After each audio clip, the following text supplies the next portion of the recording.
It's time for another trip paddling on the Mississippi River. Today I'm paddling at New Albin, or that's where I put in at New Albin. And I'm going upstream for a while. And depending on whether or not I can get across, then I'll catch up to the main channel and float back down on the main channel.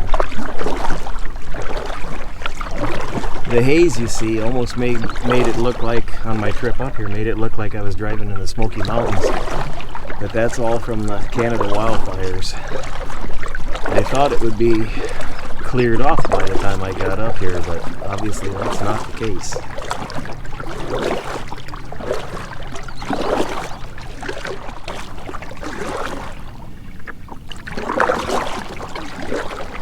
This trip kind of came about unplanned. I've got time to burn off at work, and I have to do it by the end of the week, which means today and tomorrow are it. And I was either going to hike somewhere or paddle, and I thought, well, if it's going to be all smoky, maybe I'll just paddle, because I inhale a lot less than if I'm on a good aggressive hike. But with this smoke in the air, I'm still going to take it easy. Might even cut it short if it gets too much more.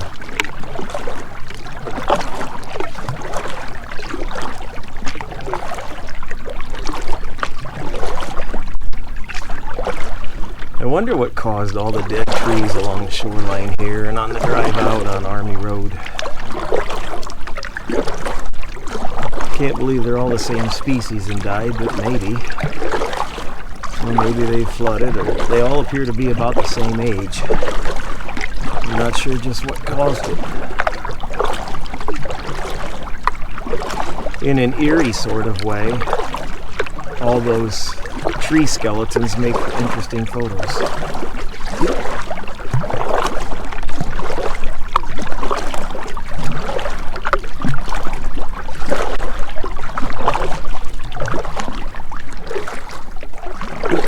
There's something about paddling the back waters of the Mississippi River that I really enjoy, and I can't put my finger on it.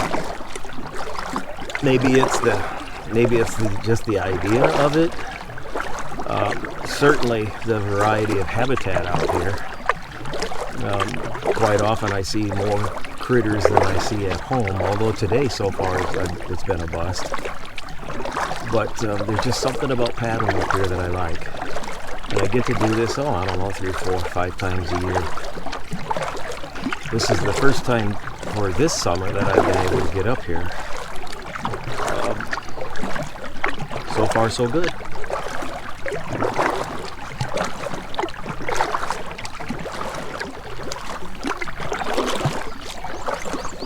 This haze really makes paddling different. I do enjoy paddling in fog, but fog is healthy. This is not.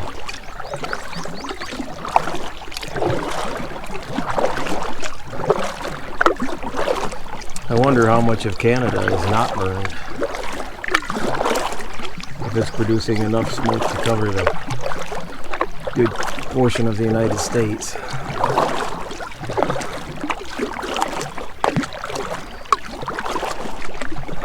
My plans for this outing on the river are 3. I want to go paddling, I want to shoot pictures, and I might go fishing. I actually have my fishing tackle with me, but I don't know if I'll use it. Like so many other trips, I carry it, but I don't use it. But it could be that I'll get it out. The bigger thing is just to be out on the water and maybe shoot some pictures. So at the end of this video, I'll have a brief slideshow showing you what I find and what I photograph, assuming I find something to take pictures of. I'm expecting to see some bald eagles. Normally I do, and I can see 2 of them across the river right now. I think I'm going to just go towards the main channel and maybe get closer to maybe make it some easier paddling.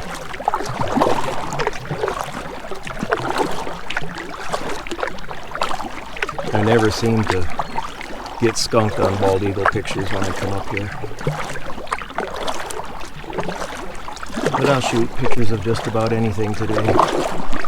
I'm open-minded, looking for something a little bit different than what I've been doing lately, which is a lot of wildflowers and some of the warblers along the Wapsipinicon River. So today I'm looking for things a little bit different.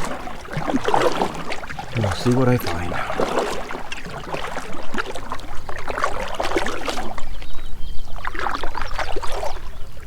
Got a pretty water lily here.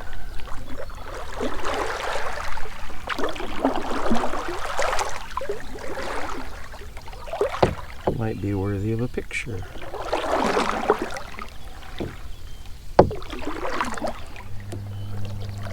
These tall leaves, big tall green leaves, that's American lotus, but I'm a little bit too early for them to be blooming.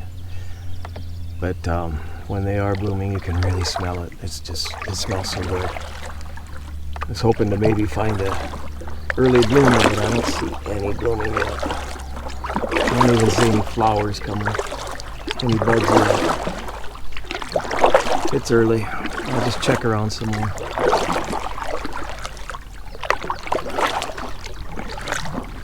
Yep, may have to come back up.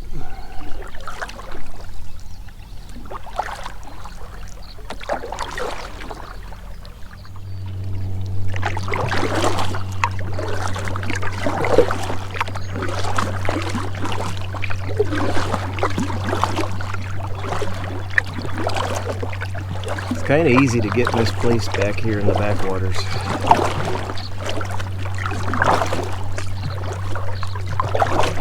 I'm doing navigating today without my GPS, without any map, just kind of going by gut feeling. So we'll see how well this works. People might say, well, aren't you afraid of getting lost?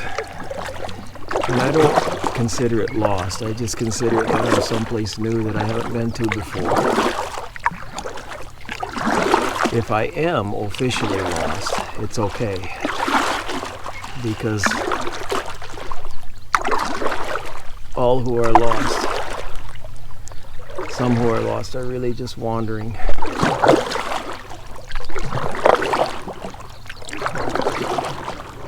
Obviously I can't get back there, so I'm going to have to go down to the main channel of the backwater to be able to move upstream further. That was worth it though, to see the water lily. And looks are deceiving because right now my paddle's hitting the bottom, which is why, even though I've got a boat with a motor, I still come up here and paddle. So I want to be able to get into the shallows.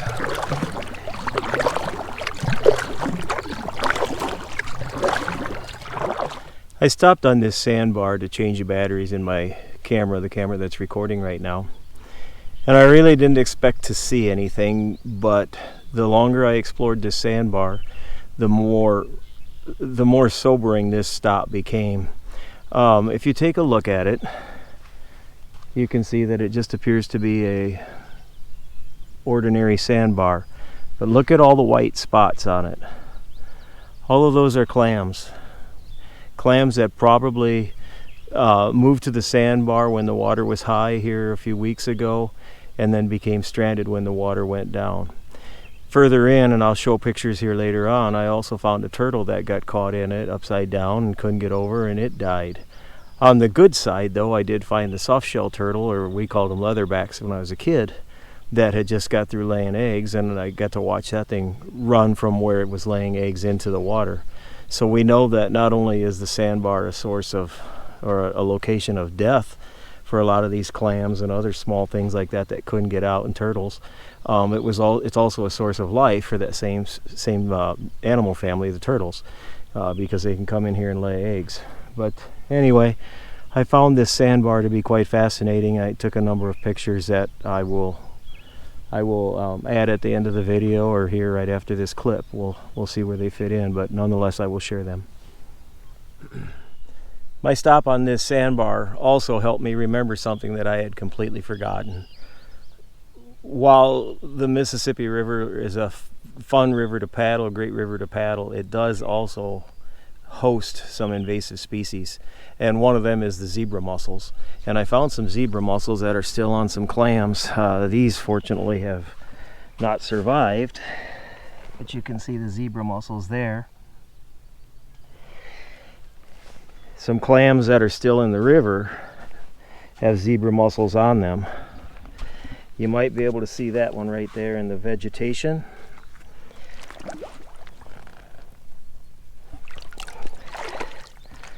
Now that's a living clam.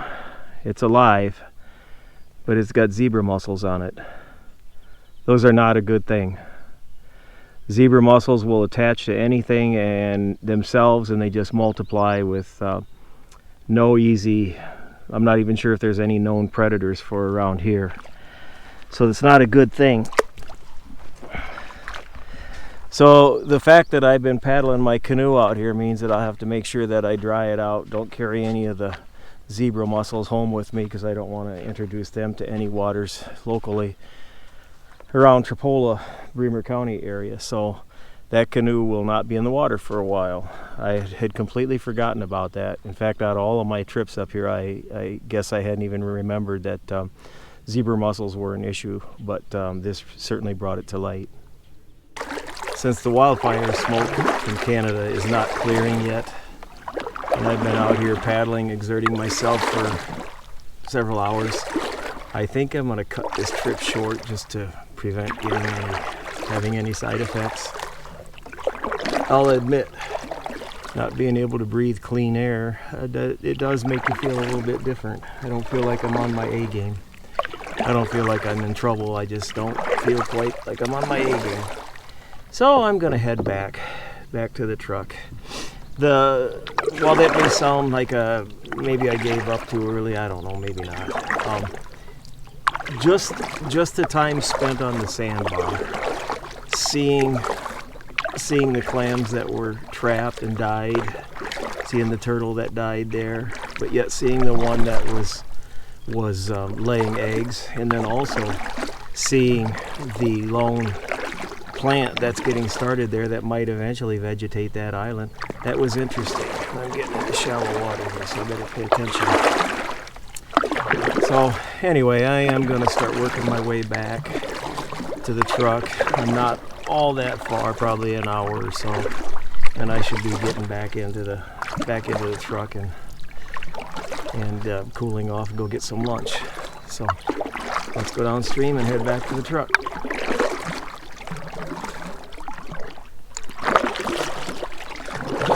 I'm really rather disappointed that the haze or the wildflower smoke hasn't dissipated some. But that's beyond my control. All I can do is be careful around it, and I'm choosing to. It'd be one thing if I had a motor behind me, but I've been paddling against what little current there is. I've been paddling, so it's okay to go back. I'm plenty warm too. I don't know if you can see it up ahead, but there's probably a young bald eagle in that nest up there.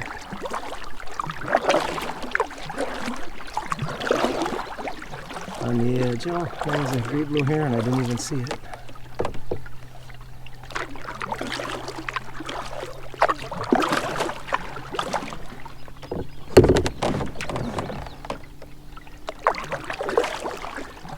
A couple different times I've watched bald eagles fly out of the nest for their first time. It's always kind of fun to watch that.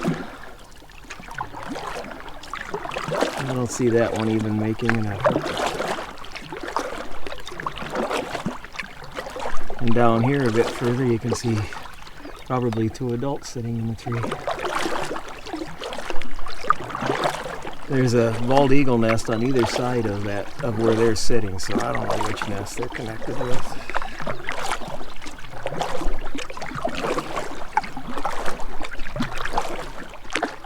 It's another great blue heron.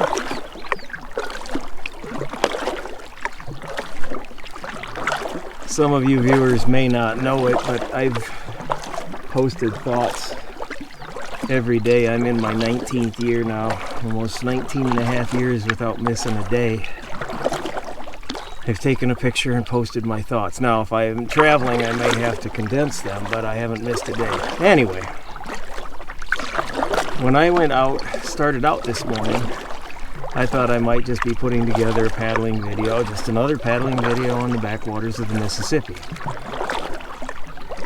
After exploring that sandbar, I can see an entire storyline dedicated to what I saw there. Maybe title it Stories in the Sand, Stories on the Sandbar, something like that. Because there's so many things that have been happening there that out of all these years where I've been exploring the river, paddling the river, swimming in the river, boating the river, all these years I hadn't given any thought to what happens when the sandbar is left high and dry. What happens? I'd never given that any thought. And now today, the harsh reality was there. Anything caught as that water subsides, as it goes down, anything caught that can't get out on its own is lost. It would be one thing if lots of species, animal species, had eaten on those. If we're gonna lose them, okay, but let's at least feed some of the other wildlife. But I didn't even see that. Maybe a few, but not many. So it's just a loss. But the thing that we have to keep in mind is that's been happening year after year, generation after generation, and yet the species survive. Just another one of those things that reminds me how interesting, how thought-provoking our natural world is. It's just fascinating.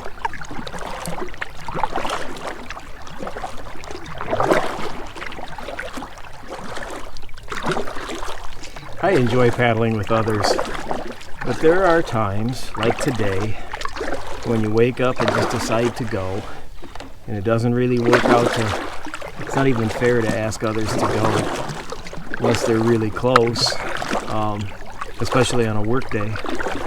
So there are times like today where going solo, paddling is enjoyable. Now, I also want to add that it's really enjoyable when I get to spend time just looking around, shooting some pictures, stopping and thinking and trying to figure out what happened and why. Because not everybody likes to do that. My regular paddling partners are really good about my shooting pictures with them, but not everybody's quite that patient. Some like to just get on the water and cover miles. And sometimes I don't cover hardly any miles. I don't go that far if I find something that I enjoy. Today I went a little ways, but I also spent a good amount of time out of the canoe just looking around at something that most people, myself included, wouldn't even stop and give it a good study. But I'm sure thankful that I did. Wonder what the fish were that I was scaring up back there. Still scaring up a few.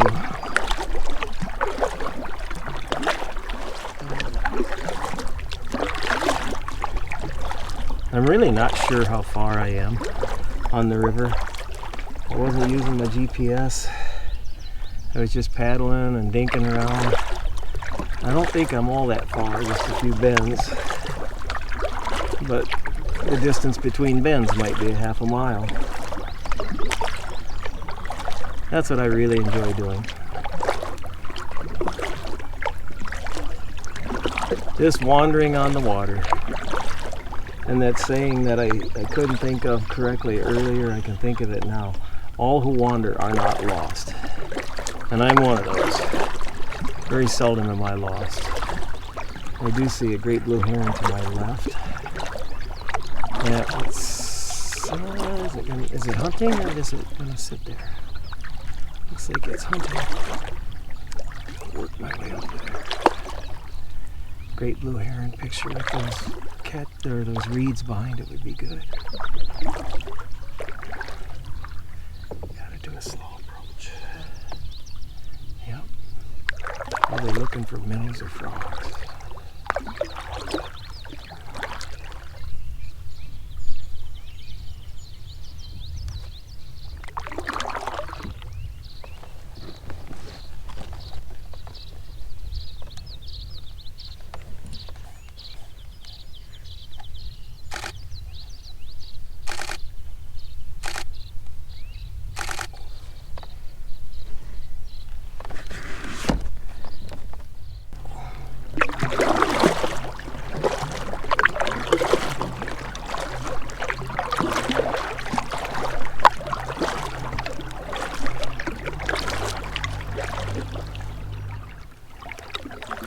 Gee, from the looks of it, I got it farther away than I thought.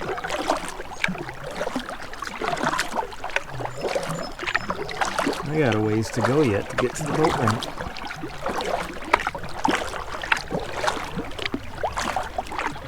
That's okay.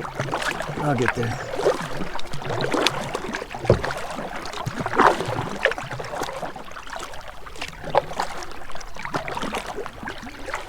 Up there to the right, well now the way I've got this canoe pointed almost straight ahead, is the boat ramp, and I can see my truck sitting there.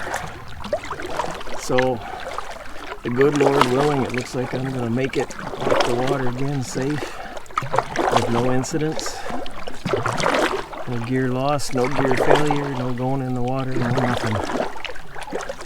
I always appreciate that.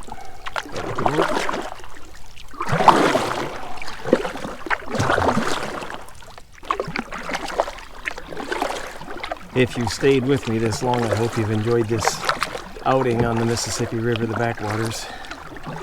Again, I put in at the New Albin boat ramp at the end of Army Road. One of my favorite places to go if I'm going to paddle the backwaters of the Mississippi. And I headed upstream, and I don't know how far I went. Didn't keep track. Went up there until I got ready to come back.